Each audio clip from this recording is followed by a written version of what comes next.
You are listening to Alex Nanlohi Podcast, to know the Lord and to make Him known.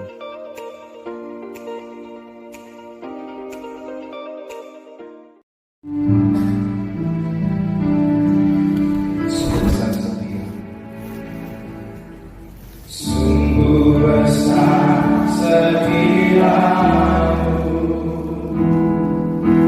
Kau nyatakan bagiku. Kau Bapa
Mari kita tunduk kepala di hadapan Tuhan. Kita memohon pertolongan Tuhan sebelum kita membaca merenungkan firman-Nya.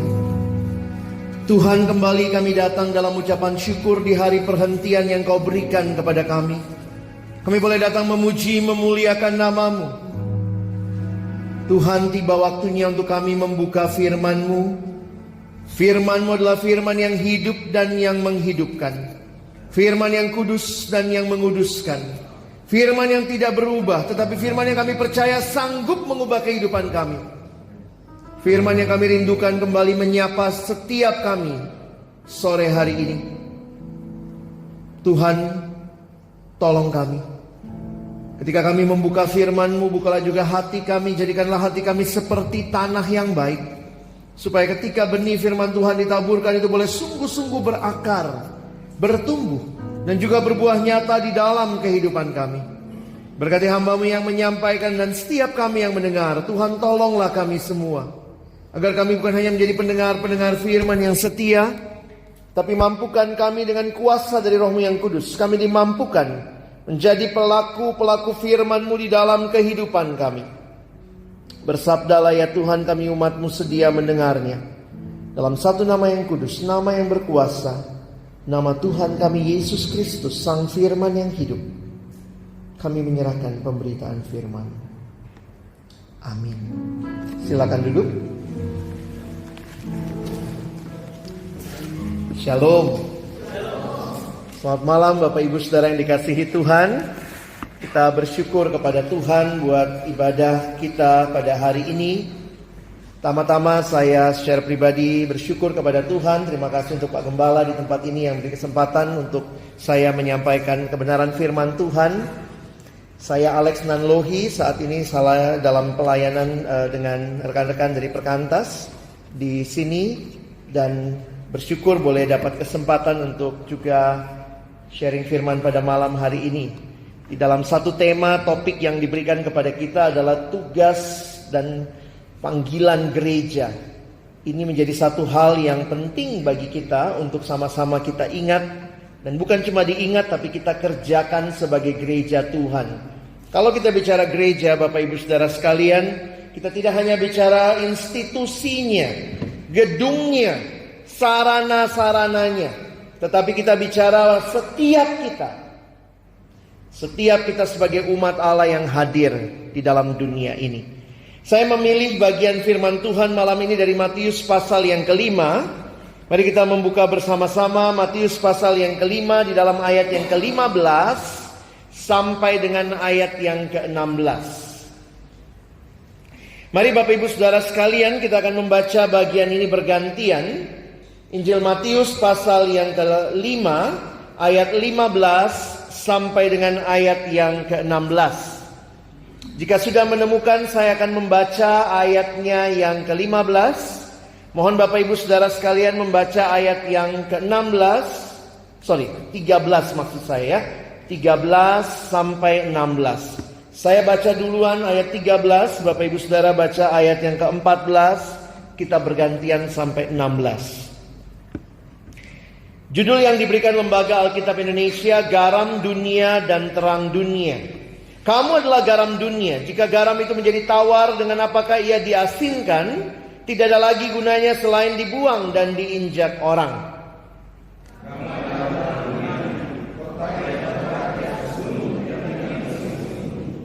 Lagi pula orang tidak menyalakan pelita, lalu meletakkannya di bawah gantang, melainkan di atas kaki dian, sehingga menerangi semua orang di dalam rumah itu.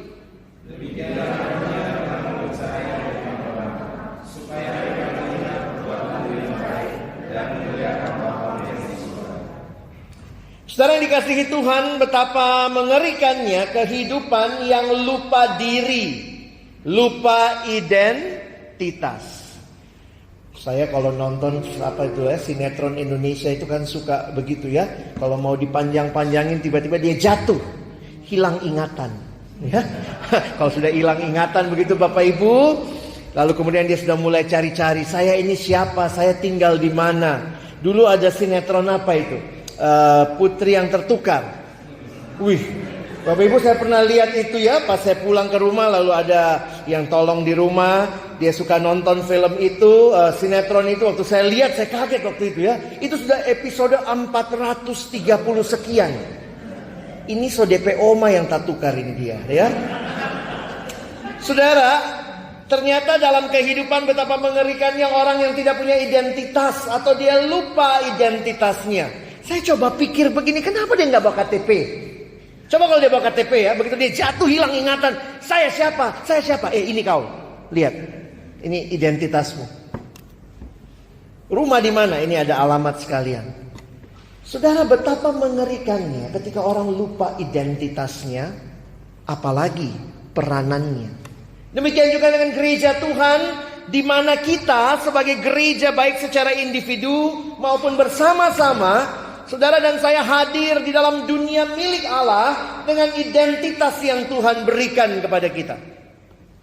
Menarik sekali ketika Tuhan Yesus mengajar khotbah di bukit. Di dalam Matius pasal 5 sampai dengan pasal yang ke-7. Di dalam bagian ini Yesus memberikan sebuah identitas kepada pengikut-pengikutnya. Kepada murid-muridnya Yesus mengatakan, kamu adalah garam dunia. Ini identitas yang Tuhan berikan kepada muridnya. Kamu adalah garam dunia. Kamu adalah terang dunia. Nah saudara, ini bukan hal yang baru mungkin buat kita ya.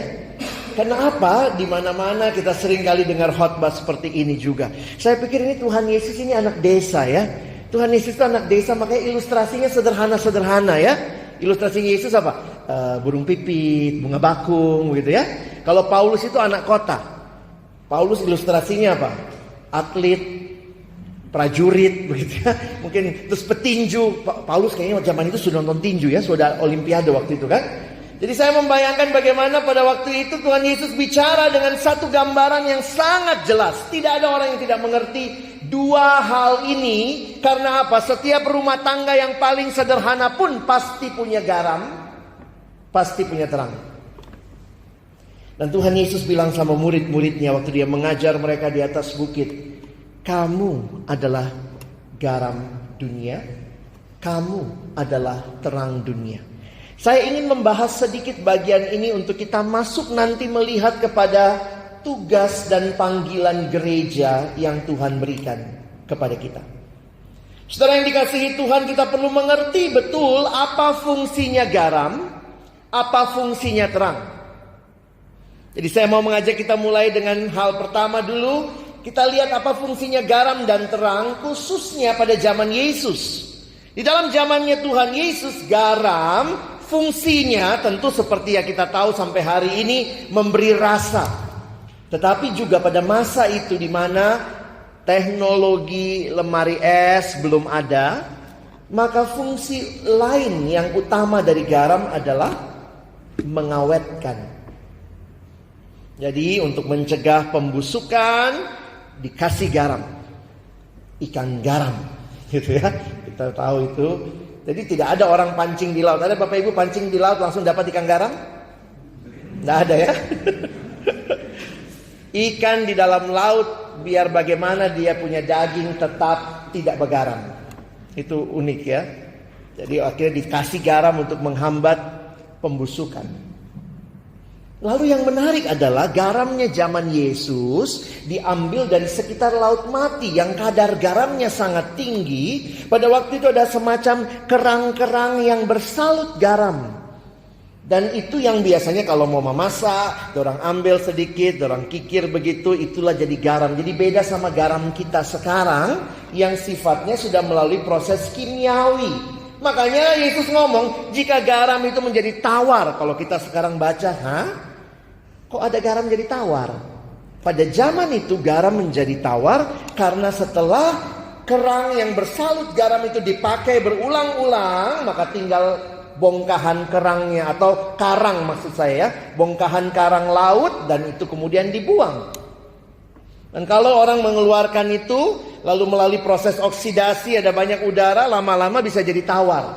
Jadi ini gambaran yang menarik bahwa disimpan begitu rupa, dipakai karena memang fungsinya menghambat pembusukan.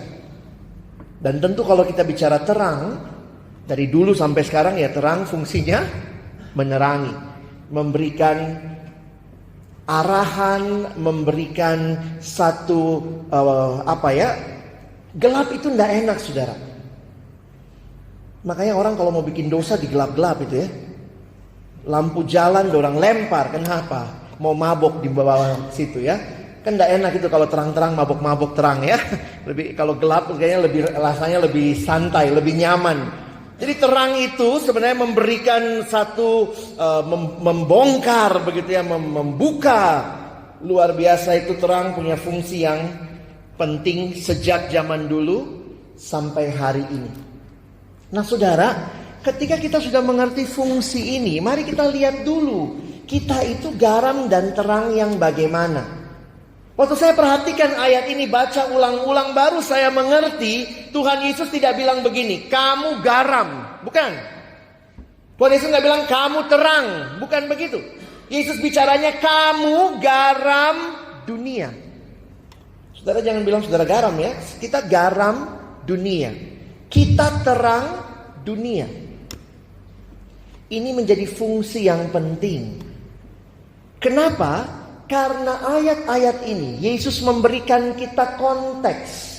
Di mana kita hadir? Di dunia. Kita bukan cuma garam di dalam plastik, bukan. Kita garam yang harus keluar, hadir di dalam dunia. Dan kita terang. Bukan cuma terang biasa, kita terangnya dunia. Saudara, waktu saya mencoba merenungkan akan hal ini, saya ingat satu waktu di Jakarta. Kalau Bapak Ibu pernah ke Jakarta, ke Puncak itu ya, ada hal yang aneh waktu itu. Ada hal yang unik sekali di Puncak. Beberapa tahun yang lalu, sekarang saya tidak tahu masih ada atau tidak ya. Di situ ada orang bikin bahtera, kayak bahtera Nuh, bikin di atas gunung. Lalu kemudian bahteranya dibikin kayak bahtera asli begitu, ada dia punya layar, ada dia punya nakoda begitu ya. Tapi itu ternyata memang dorang cuma bikin untuk wisata. Jadi di situ ada rumah makan, di situ ada jual baju, ya. Waktu saya lihat itu kayak Tuhan kasih satu gambaran, lihat itu. Kapal, perahu, sebagus apapun perahu itu, kalau dia hadirnya di atas gunung, gunanya apa? Sebagus apapun hidup kita, kalau kita lupa bahwa kita hadir di dalam dunia, kita jadi tidak tahu apa yang harusnya jadi fungsi kita. Lalu bagaimana kondisi dunia yang digambarkan Tuhan Yesus? Bagi saya menarik, Yesus menggambarkan kamu garamnya dunia. Berarti dunia sedang mengalami proses pembusukan. Dunia hadir dengan proses pembusukan, makin lama makin busuk. Tapi terus Tuhan bilang kepada orang percaya, kamu garamnya. Jangan lupa, kamu garamnya dunia itu. Di mana Bapak Ibu Saudara dan saya berperan? Di dalam dunia, bukan keluar dari dunia. Beberapa gerakan, khususnya saudara-saudara kita yang biasa hidup membiara, mereka punya gerakan adalah kalau dunia begitu terkontaminasi dengan dosa, tarik diri dari dunia. Saya pikir kekristenan kita tidak menghayati seperti itu. Justru kita hadir di dalam dunia. Kenapa? Tuhan Yesus yang bilang, kamu garam dunia. Garam jangan cuma kumpul sama garam, saudara, nanti di gudang garam. Garam saling menggarami, fungsinya di mana ya? Di dunia di mana kita hadir. Dan terang harus hadir di dalam dunia yang adalah dunia yang makin gelap. Dunia makin gelap, dunia butuh terang. Dunia makin busuk, dunia butuh garam. Dan saudara dan saya adalah garam dan terang dunia. Wah, ini menarik kalau kita renungkan begitu ya. Orang bilang kalau garam itu berfungsinya diam-diam. Jadi kalau sudah larut di dalam air, kalau kita ambil air, kita taruh garam, kita aduk, lama-lama nanti garamnya sudah nggak kelihatan. Airnya kembali kayak air yang biasa tadi. Berasa kalau kita sudah minum, oh ini air garam. Jadi fungsinya garam lebih pelan ya. Jadi saya pikir iya ya, ada juga hal-hal seperti ini dalam kehidupan. Tuhan izinkan ada yang fungsinya seperti itu. Tapi terang itu lebih berani, lebih ofensif gitu ya. Kalau terang begini, kalau kita di sekolah ditanya, Gelap lawannya terang. Terang lawannya gelap. Betul Bapak Ibu, terang sama gelap berlawanan? Coba kalau kita pikir-pikir dulu, terang lawannya gelap, begitu ya? Kalau lawan itu, penghayatan saya, kalau lawan itu harusnya sama kuat toh? Jadi kalau terang sama gelap, jadi begini, kalau ada senter terang untuk menerangi kegelapan, kalau berlawanan harusnya ada senter gelap menggelapi keterangan. Betul tidak? Saya ulang ya. Ini belajar fisika sedikit. Kalau ada terang, ada senter terang, harusnya senter terang itu bisa menerangi kegelapan. Kalau berlawanan harusnya ada senter gelap menggelapi keterangan. Tapi ternyata tidak. Terang sebenarnya tidak berlawanan dengan gelap. Terang sama gelap siapa yang menang? Terang. Tuhan Yesus bilang dia terang. Iblis itu kegelapan. Jangan pikir Yesus sama iblis satu sama. No. Terang itu menang. Gelap kalah. Jadi di mana ada terang, gelap kalah. Saya kasih contoh ya, ini contoh, ini cerita saja ya untuk kita mengerti gelap sama terang.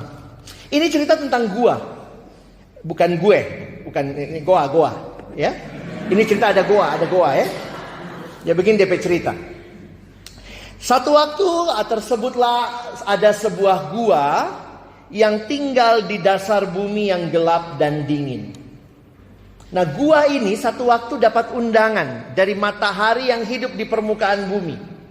Matahari kirim undangan, gua naiklah ke permukaan bumi, saya akan tunjukkan keindahan permukaan bumi. Akhirnya gua datang memenuhi undangan matahari. Ini cerita, jangan tanya bagaimana dia undang ya, enggak usah. Bukan itu yang penting. Jadi kemudian gua datang memenuhi undangan matahari dan wah, waktu gua datang dia senang sekali. Dia lihat, diajak jalan-jalan, matahari kasih tunjuk semua tempat. Dan akhirnya sore menjelang, matahari gua harus kembali ke rumahnya di dasar bumi yang gelap dan dingin.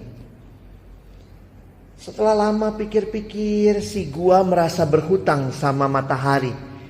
Dia kirim undangan balasan. Mat, datanglah ke tempatku. Ya. Oh, kenapa? Karena ternyata matahari sangat penasaran. Dia belum pernah lihat kegelapan. Jadi gua ajak, matahari datanglah ke tempatku. Aku ajak keliling, kau akan lihat tempat saya. Hari yang ditunggu tiba. Matahari datang memenuhi undangan gua. Dia masuk ke rumahnya gua. Begitu dia sampai, wah gua senang sekali. Gua kasih tahu, kasih jalan-jalan, lihat rumahnya, lihat semua. Wah, dia terpesona juga. 5 menit gua matahari masih tahan. 10 menit matahari mulai gelisah. 15 menit matahari bilang, gua stop. Saya datang ke sini kan, kau janji sama saya, kau mau kasih tunjuk kegelapan. Kita sudah jalan-jalan 15 menit, mana kegelapan itu? Bapak Ibu bisa tangkap ceritanya? Kenapa nggak ada kegelapan lagi? Karena sudah ada terang. Jadi terang sama gelap tidak berlawanan. Tapi kalau di sekolah tetap jawab berlawanan ya. Itu bahasa Indonesia kan. Tapi terang sama gelap, kalau ada terang, gelap pergi, nggak ada. Jadi saudara, saya membayangkan bagaimana Tuhan Yesus memberikan gambaran itu. Kamu adalah terang dunia. Di dalam dunia yang makin gelap, engkau dan saya hadir membawa terang Tuhan supaya kegelapan tersingkir. Wah, ini jadi hal yang menarik untuk identitas kita ya. Bapak Ibu, kita ini garam dunia. Kita ini terangnya dunia. Di dunia ini Tuhan mau kita hadir. Saya coba pikir begitu ya. Bagaimana gereja yang tidak lupa diri? Kita kenal 3 tugas gereja. Ya, tugas panggilan gereja dalam, kalau kami di kuliah teologi itu selalu belajar 3 tugas panggilan gereja. Pertama yang disebut koinonia. Koinonia adalah gereja harus bersekutu.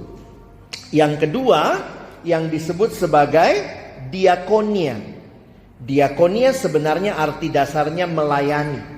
Sekarang kalau diakonia kesannya orang yang kekurangan dapat sumbangan dari gereja itu diakonia. Tapi seluruh bentuk aktivitas melayani dalam gereja mendukung itu adalah bagian secara umum arti diakonia. Dan yang ketiga, kita kenal tugas gereja yang namanya marturia, bersaksi. Jadi gereja tidak hanya ke dalam, tapi gereja bersaksi di dalam dunia. Nah, ada yang suka bilang begini, dua tugas yang lain, yang namanya koinonia dan yang tadi diakonia, ada yang bilang itu tugas ke dalam gereja bagi jemaat. Marturia itu tugas gereja bagi dunia, ya. Tapi saya melihatnya tidak demikian saja. Karena apa? Ketika saudara dan saya di dalam gereja, kita ke dalam bersekutu dengan begitu indah. Sebenarnya itu adalah kesaksian yang harusnya kita bawa bagi dunia. Kesatuan kita.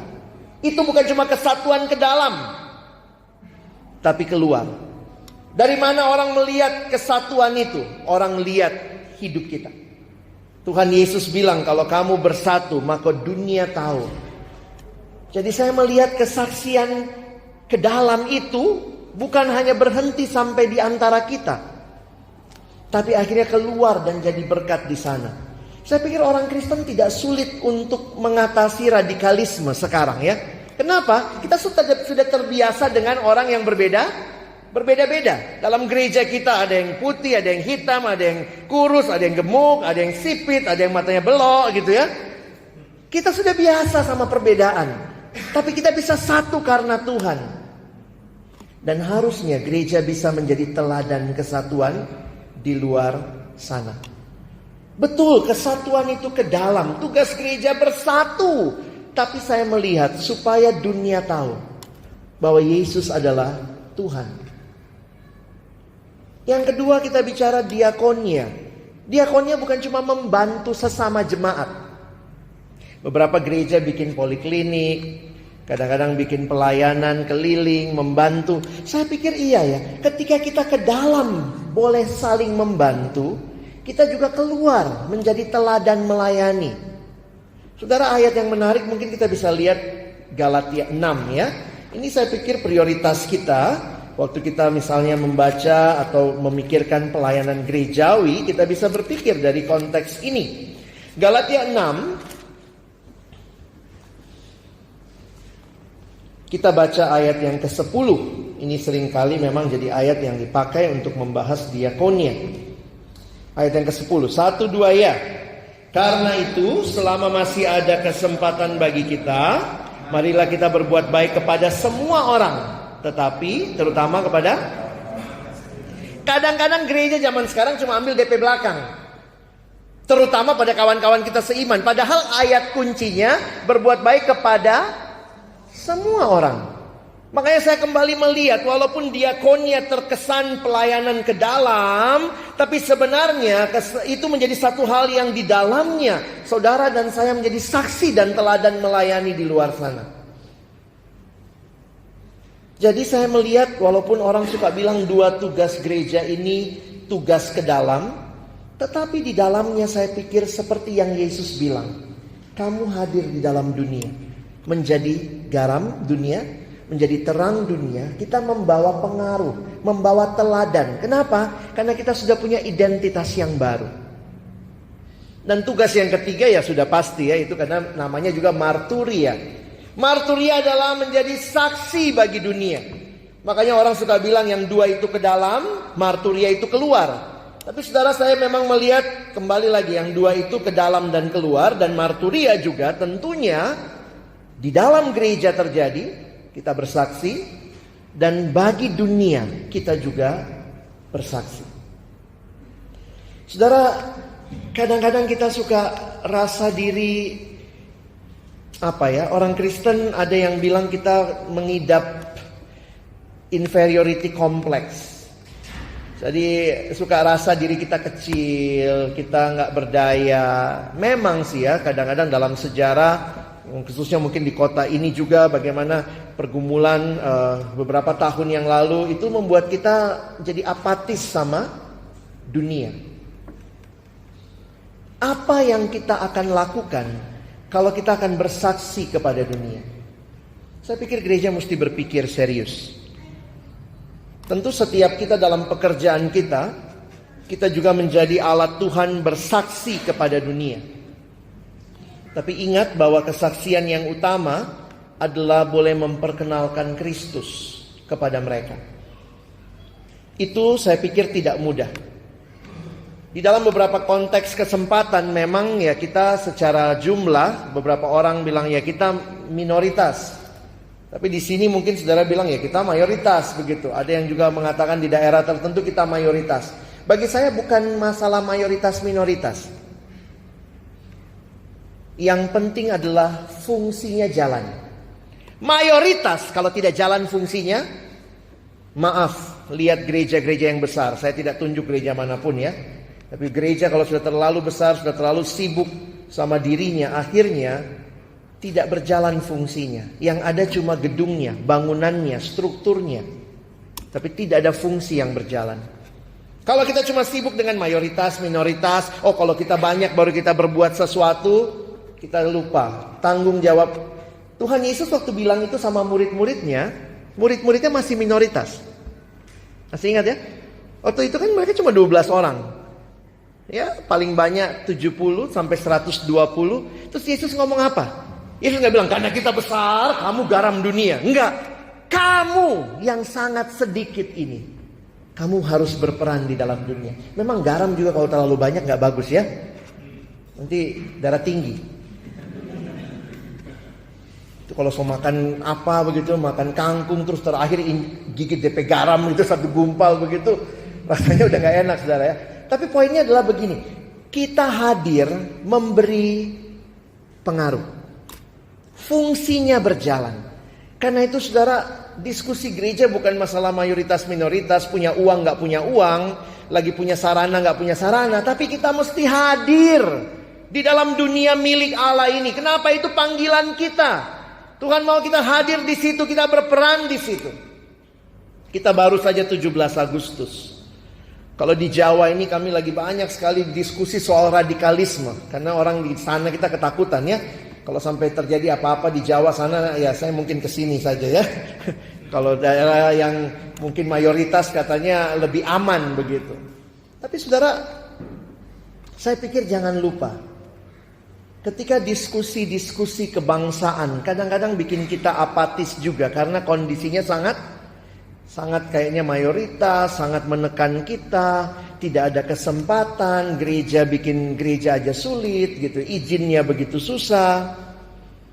Tapi saudara masih ingat baik-baik bahwa Tuhan hadirkan kita juga di Indonesia untuk jadi garam dan jadi terang. Kita tidak in the cost di sini. Ada orang suka bilang begitu ya. Orang Kristen bukan in the cost di bangsa ini. Kita pemilik dari bangsa ini. Loh, buktinya apa? Bapak Ibu pergi ke Taman Makam Pahlawan. Lihat pusara di sana. Bukan cuma pusara dari satu agama tertentu. Ada salib di sana. Siapa itu? Orang Kristen yang ikut berjuang mendirikan bangsa ini. Kita tidak cost di sini. Kita punya rumah di bangsa ini. Gereja harusnya sadar betul panggilannya ada dalam dunia. Bangsa ini didirikan atas dasar perjuangan para pahlawan yang bukan hanya dari satu agama. Kadang-kadang kalau saya lihat, saya lagi suka belajar sejarah-sejarah begitu ya. Banyak sekali loh pahlawan Kristen ya. Banyak. Sekarang pertanyaannya mana orang Kristennya? Pahlawan kita sekarang siapa? Jonathan Christie ya? Jojo. Saya lihat ada teman bikin gitu ya. Pahlawan kita sekarang itu yang menang di Asian Games ya. Ya bersyukur juga mereka berjuang buat harumnya nama bangsa ini. Saya waktu berapa kali perhatikan gitu. Baca buku-buku sejarah. Luar biasa saudara. Ini semua saya coba baca. Ini pahlawan entah dia Kristen atau Katolik. Samratulangi. So pasti kata orang Manado ya. Ini bukan saya baca nama-nama jalan ini. Urip Somoharjo. Ayo yang tinggal di Urip, itu Urip Sumoharjo. Yos Sudarso. Ini kalau nggak Katolik Kristen ya, ini nama-namanya. Adi Sucipto. D.I. Panjaitan, orang Batak, so pasti. Slamet Riyadi. Walter Mongensidi. Pierre Tendean. K.S. Tubun. W.R. Supratman. Dr. Leimena. Uang 10.000. Franz Kaisepo.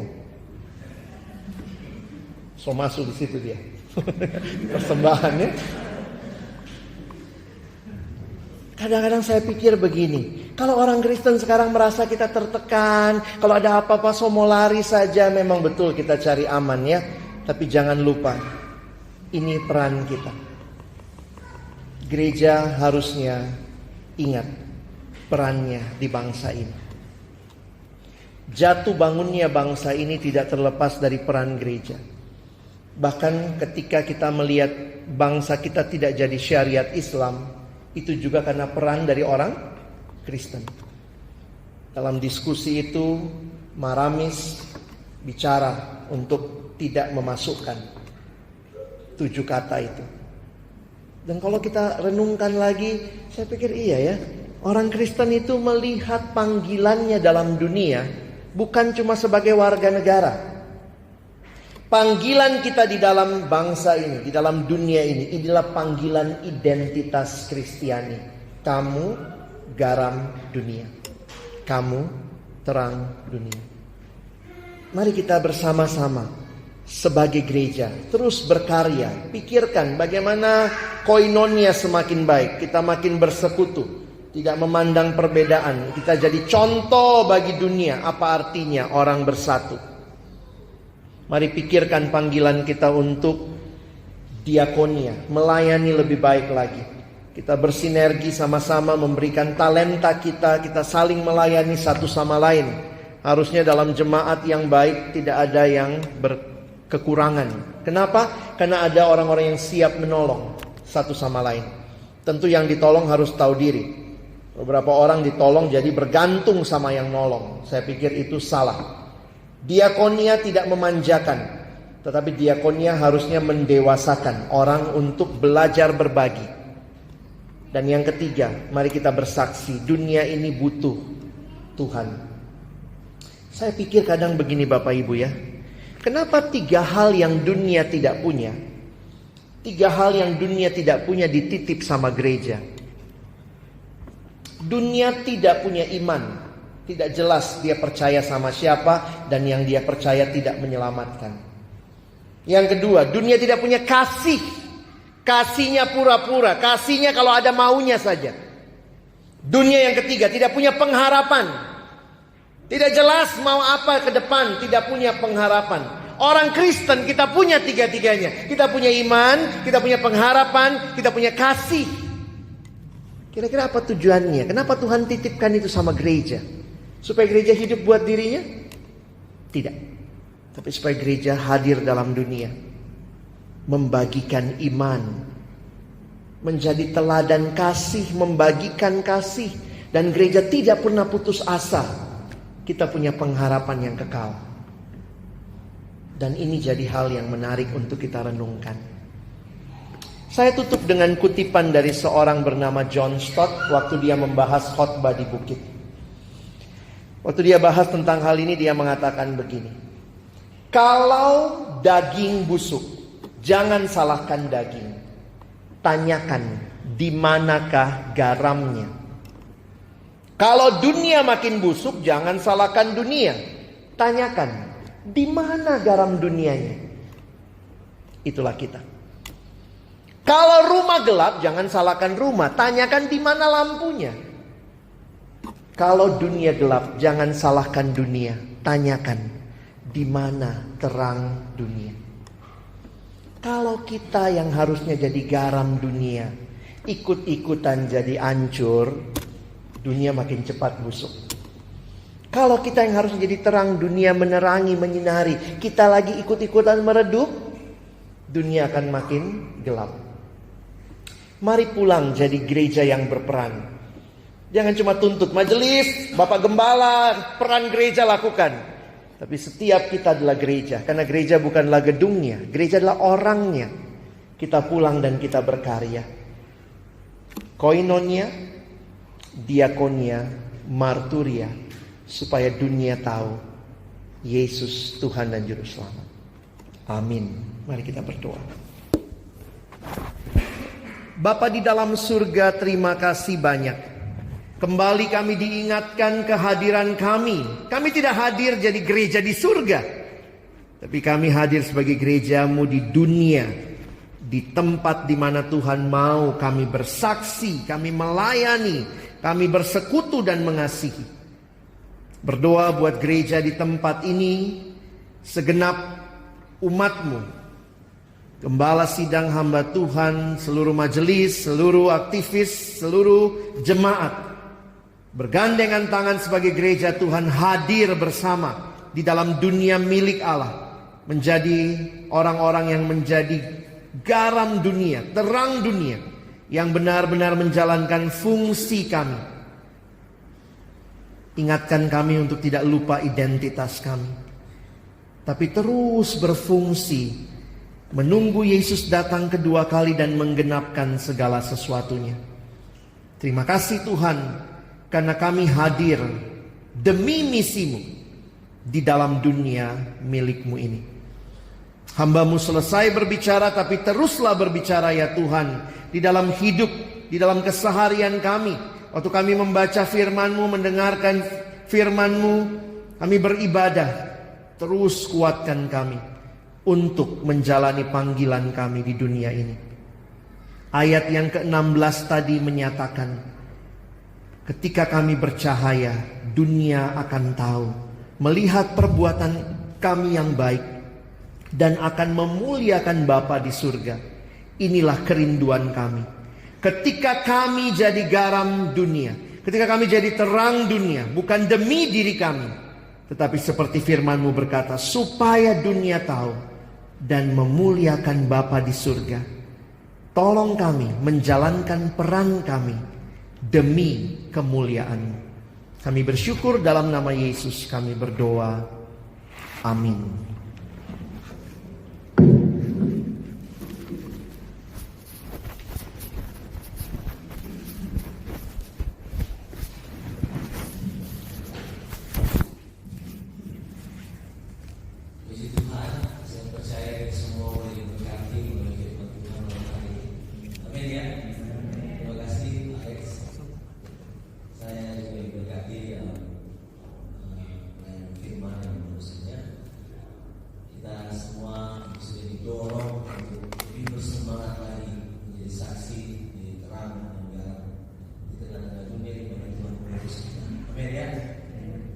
Baik, saudara, mari kita berdiri bersama-sama.